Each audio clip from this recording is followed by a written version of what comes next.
Welcome at My Loves Melody and Message. Ako po si My Loves. Masaya po akong kasama kayo ngayon.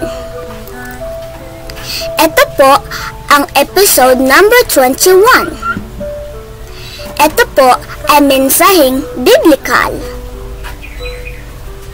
Lahat po ba ay nagtuturo tungkol sa Diyos ay tunay na guro ng kanyang kalooban? Topic: sino po ang tunay na mga guro ng kalooban ng Diyos? At bakit sila tinatawag na mga Diyos sa katawang tao? May kwento po ako.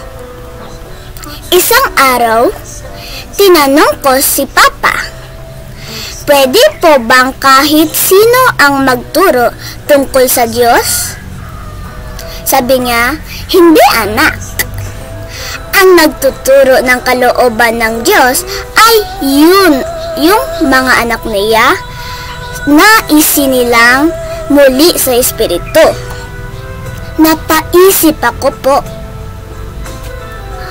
hindi pala lahat ng nagsasalita tungkol sa Diyos ay nagtuturo ng totoo. Sabi sa aklat ng Diyos, ang Diyos ay nagtuturo lamang sa kanyang mga anak, hindi sa mga anak ng Diablo. Dahil hindi nila nauunawaan ang kanyang kalooban. Daniel chapter 12 verse 10. Ang mga anak ng Diyos ay isinilang muli hindi sa laman, kundi sa Espiritu niya. Juan chapter 3 verse 5. Kaya sila tinatawag na mga Diyos dahil ang Diyos ay nasa puso nila. Juan chapter 10 verse 34 to 36. Matalinong tanong. Pwede po bang magturo ng kalooban ng Diyos ang isang tao kung wala siyang Espiritu ng Diyos?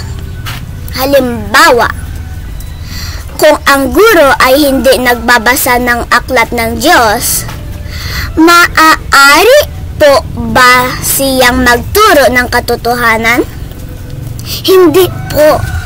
Dahil sabi sa aklat ng Diyos, ang walang Espiritu ni Kristo ay hindi anak ng Diyos. Roma chapter 8 verse 9. Ang Diyos lang po ang guro ng lahat ng bansa ngayon.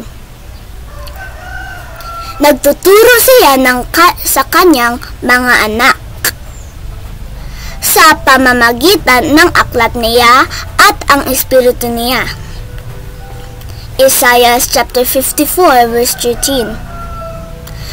Kaya ang kanyang mga anak na mga Diyos sa katawang tao ang nagtuturo sa mundo ng kanyang kalooban. Tinuturuan nila ang mga tao na hindi mga Diyos at kahit mga anghel, kung papayagan ng Diyos. Halimbawa, isipin po natin ang kandila. Hindi ito sisindi kung walang apoy. Ang Espiritu ng Diyos ang apoy. Kung wala ito, hindi tayo makakapagbigay ng liwanag ng katotohanan. Isa pang matalinong tanong. Pwede po bang magturo ang mga demonyo ng kalooban ng Diyos? Hindi po. Lagi silang laban sa kalooban ng Diyos. 1 Timothy chapter 4 verse 1 to 2. Ang tinuro nila ay kasinungalingan at ang kasinungalingan ay hindi galing sa Diyos. Juan chapter 8 verse 44. Kaya, sino po ang nagtuturo ng kalooban ng Diyos ngayon? Ang kanyang mga anak na isinilang muli, may espiritu niya, nagbabasa ng aklat niya, at sumunod sa kanyang kalooban. Sila po ay tunay na mga guro. Sila ang pinipili ng Diyos sa ika-21 siglo. 2 Thessalonica chapter 2 verse 13 to 15. Buod. Ngayon po ay alam na natin ang Diyos ay nagtuturo lamang sa kanyang mga anak. At ang kanyang mga anak ang nagtuturo sa mundo.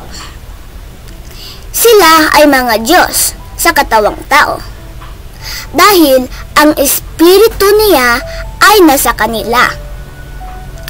Hindi sila nagtuturo mula sa sarili nilang isip, kundi mula sa aklat ng Diyos.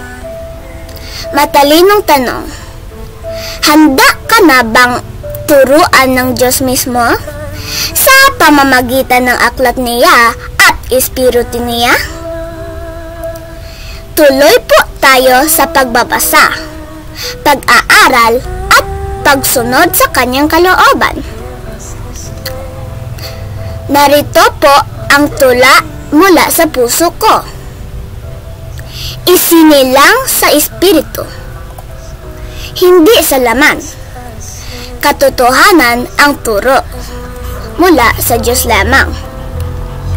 Ang mga anak niya ay liwanag sa gabi. Nagdadala ng katotohanan mula sa langit na silbi. Hindi lahat ay guro. Hindi lahat ay pinili. Ang mga Diyos sa lupa ang tunay na tagapagsabi. Maraming salamat po sa panonood. Pagpalain po kayo ng Diyos palagi. Huwag pong kalimutang mag-like, mag-share at mag-subscribe. Hanggang sa susunod, mula kay at My Love's Melody and Message, God bless.